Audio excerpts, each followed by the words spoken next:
So dito naman tayo, nagbabalik po tayo at nakikita nyo naman yung aking dalawang sister. At nakita yung manok kasi mag-iihaw daw kami kasi di ba, ilang 1 year or 2 years? 1 year of birthday. 1 year, 1 year anniversary at syempre ang kanyang birthday. So isang celebrant lang at magdi-dinner kami today kasi nga maghahanda yung ring sister-in-law ko. Sister-in-law! Yung sister ko maghahanda. So, ay, ba? Saan na siya? Susi mo siyang birthday sis. Dali ka mag-drink ka sis. Dali na ba? Susi mong birthday wish ni mo sa inyong birthday. O kumusta ang 1 year anniversary sa pagkasal sa Okay inyong lang. duwan sa akong ikso, ha? Okay lang. Wala kayo kusog karon, okay lang. Wala lang siya sis. Kasi imong wish. Ano mo siyang birthday? Basta ko amo lang mas na pamilya. Kailan makailap eh. Hindi na kang kaiyak. Ulitin mo nga sis? Ulitin mo nga, ano ka? Ulitin mo nga. Huwag mahiya. Huwag ka nang mahiya kasi ang batang magtatanong ay sasagutin ng maayos. Oh, kasi bata ako eh. So, ano nga sis? Ano yung birthday wish mo? Isay na natin, birthday wish mo na. Basta among lahos tanan sa akong pamilya pati sa inyo. Alam mo na kailan na lahat ko. Nakakaiyak talaga. Ayan na. So, alam ka mo na sis. So, last na lang sis. Sis, ano na, last na lang. Ayaw pakita ang bata, kay bawal ang bata. So, kumusta yung relasyon bilang isang mag-asawa? Okay lang. Mag-away may pan. Nakakaiyak ka rin. Ano sis? Sana makakwinsi. Ano sis? Kumusta ang Kumusta yung kasal sa inyong, kumusta ang 1 year anniversary ninyo sa bilang isang mag-asawa? Okay ra Japon bisa ang pobre.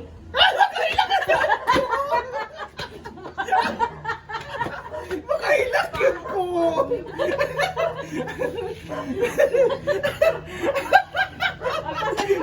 Ilang na sa iyo.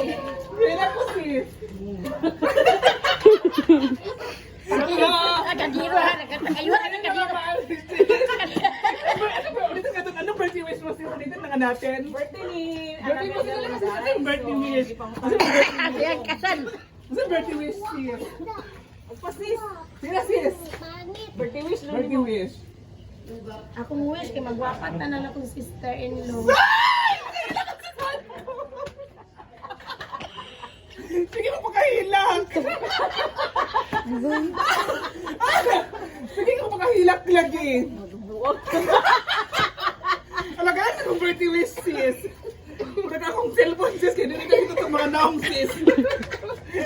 Ano na kami mao? So yun mga ma'am siya, baka naman na kayo mag-ihaw na kayo mag-init ako ng tubig. Isang manok na yun at magpapansin lang naman, di ba sis? So ayan na muna guys, so thank you! Bye! Ayan guys, ito yung manok. Manok na lulutuin natin. Bisayang manok po yan. Sarap yan sa sabaw. Ito ang kilawin. Sinilaw ni? Hilaw. So ayan na guys, yung ating manok na Bisaya. At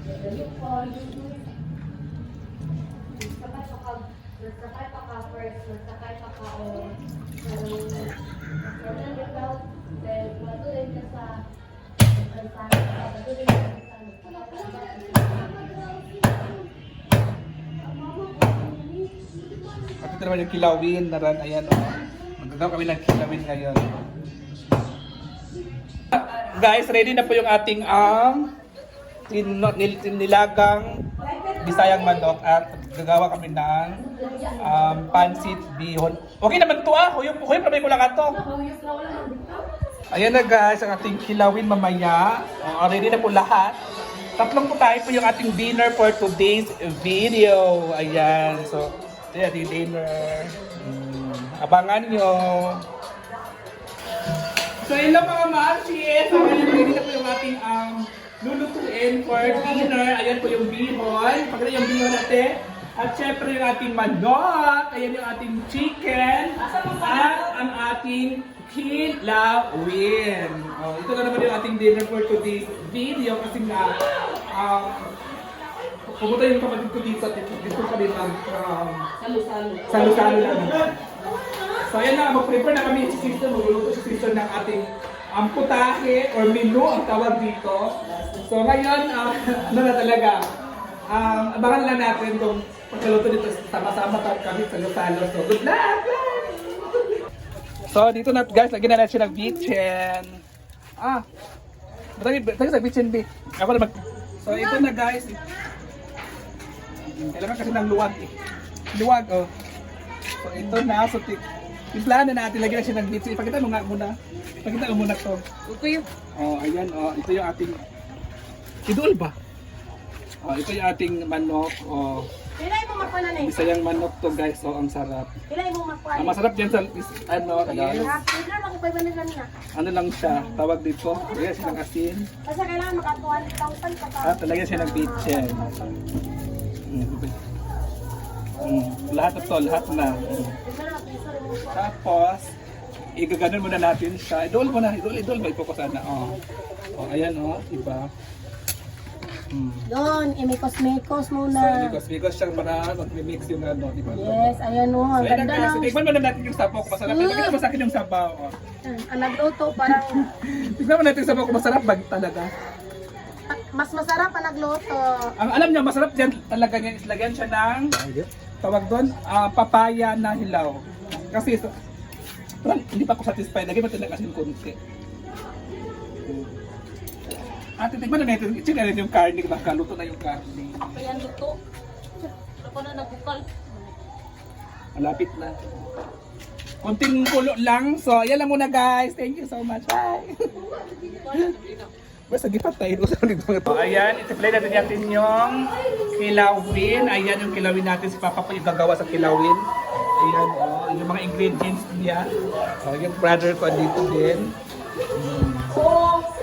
Di ba yung kilawin guys? Sarap. So ito na guys yung mga ingredients ng ating kilawin. Ayan po yung ating kilawin guys. At hinugasan na po at ilalagay na po yan agad-agad. Hindi na po natin anuin ng suka. Diretsuhin na natin kasi para fresh. Bitchin, natin sa gawas to. Dili ko na lang mabik. At lagyan ng suwa.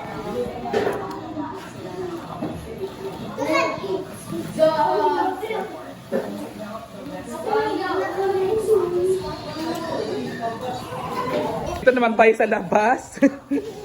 Ayan po, busy din dito sa labas guys. Ayan po si Kuya, nag-ano po si Kuya ng isda kasi kinuha dito sa dagat kasi nagpahubas, di ba yan? So, ulam na rin sila bukas. Lalaki ha? So, Ang lalaki no?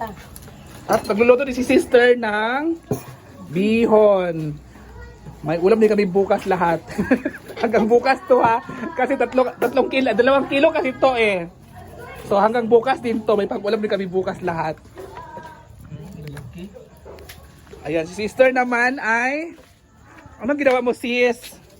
Ayan, nagluluto din si sister ng bihon niya. Kasi siya talaga yung magaling magluto dito sa bahay.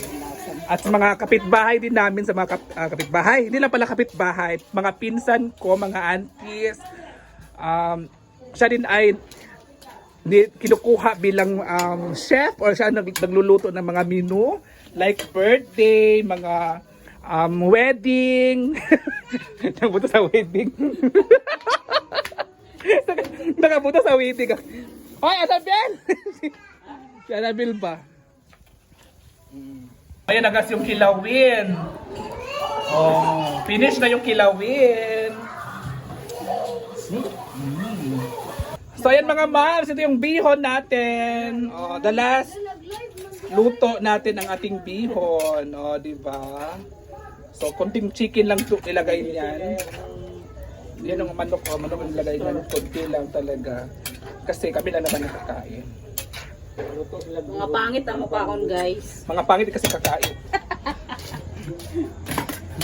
At syempre mga ma'am, talagyan natin siya ng magic sarap. Kahit pangit yung kakain, at least masarap yung kinakain kasi may magic sarap.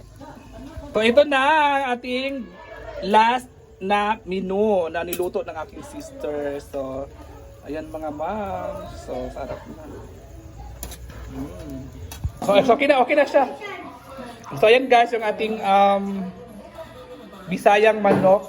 Oh, yun yung ating Bisayang manok. At ito yung ating kilawin.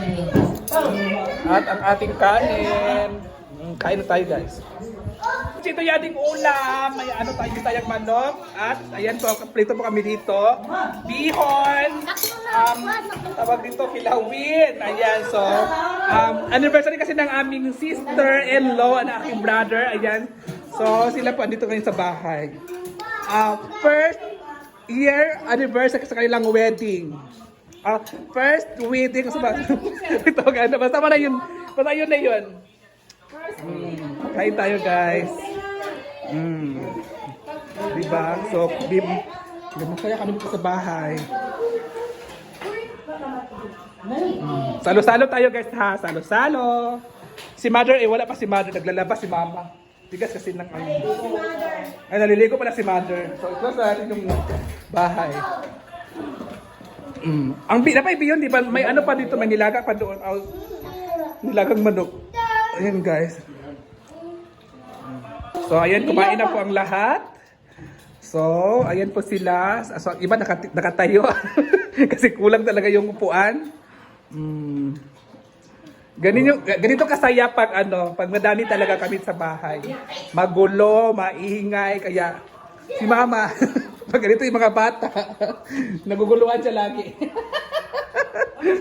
Mataas.